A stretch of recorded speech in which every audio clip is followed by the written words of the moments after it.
see you too.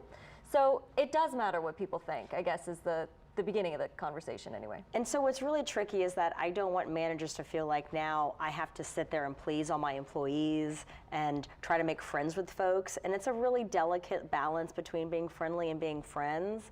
But if your employees don't even like you, you're going to have a really hard time to get them to respect you and trust you, and then all the other things that you need from your employees to keep things functioning at the workplace. Sure. So where do you even start? I mean, let's say you're kind of making a first impression, you know? So what you want to do is think about the employee. So managers often come in just thinking about themselves, not in a selfish way, but what I was hired to do. I'm here to streamline things. I'm here to clean things up. I'm here to find efficiencies, which is what your manager expects from you. But the only way you're going to get things done is if you have the people that work with you, that they like you. Right. And so the very first thing to do right off the bat is get to know them. You know, how do you like to work? What can I do to support you? You know, what's the best way that you like to receive information? Do you want to sit down more often? Do you want me to text you?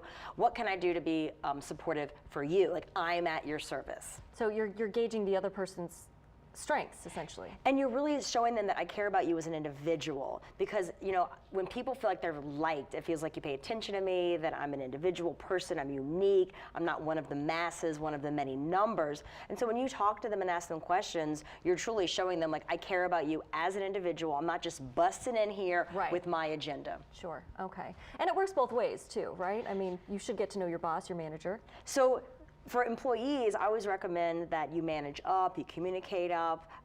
What's tricky is, though, what do you do when you're the manager and for whatever reason you start to feel that people just don't like you and they're resisting you? Sure. And that you're getting feedback that people are being petty and talking about you behind your back. At what point do you care? And what point do you say, gosh, I probably need to do something about this? Sure. Or at what point do you step in, right? I mean, how do you know, if petty office talk is really just petty office talk and should just be, just considered versus actually something that should be addressed? Well, when it should be addressed is when it's getting in the way of work.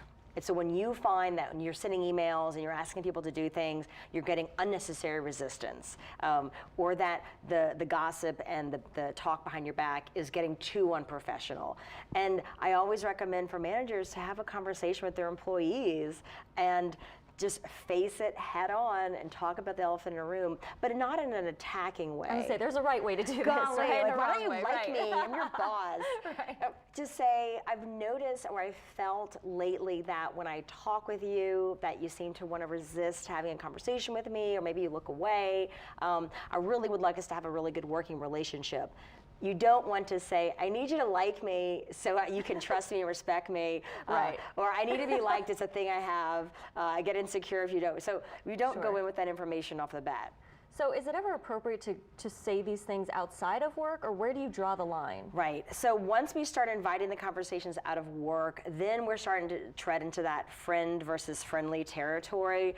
And I have a lot of people that I know that are friends with their managers or friends with their direct reports. I was friends with direct reports. And the best thing to do is when you're not at work is to not have the work conversations, that you don't share things with your work buddies that they don't need to know. And that if you want to have a conversation with somebody out of the office, do it during working hours. So I think it's a great idea you touched on, like go to lunch, meet for coffee, say, hey, can we get together sometime and just, I want to check in. Doing it like out in the field probably is not a great idea. Taking it out of the office to connect and being vulnerable and saying, gosh, I don't understand. I really do care about you. Is there something am I not doing something intentionally, or am I giving off the wrong vibe or energy that I'm not even aware of? Sure, okay. And again, I mean, how important is it to maybe approach your manager if you feel like there's some tension there? And how would you recommend doing that? I think that's the bravest thing an employee can do. So if you feel that you don't have a great relationship with your leader and you don't understand what's going on, it feels funny or different. And I have clients that have this situation where, like, I just can't tell. That first off, remind yourself that not everybody is super self-aware, so they just may be in the zone and working. Right, it may not be you. It may just be that their mind's somewhere else, their boss is really demanding things of them. But what I recommend you do when you have a boss is you say, like, may I have time for a one-on-one to check in on how I'm doing? Can we have a little progress update? And bring in some talking points of what you think you're doing well. Okay. So be prepared. Have an agenda. Don't Right. just come in and be like, so what you got? And you're like, well, I Right. didn't call this meeting. Right. So you go in with, here's where I think I'm doing well. How do you think I'm doing? Mm-hmm. I think I'm doing really great with schedules, but what are your thoughts? And then is there something I could be doing differently? I really do want to please you. Sure. And obviously, listen to what they say, right? I mean, maybe take some things to heart, but not everything. This isn't a reflection on your personality necessarily, right? So what I always tell people is focus on the work performance, not on your personal feelings. So focus on like, well, how am I doing? How is it coming out on the end? Not necessarily if the accent or the way I talk or maybe the way I do my hair might irritate you and get under your skin, which happens, and I get that. But focus on really, truly what you can be measured on in the workplace, which are my job descriptions. Wonderful. Thank you. All right, to learn more about Julie, head to 7602coach.com or give her a call, 504-723-8997. And of course, there's much more to come on Great Day. We'll be back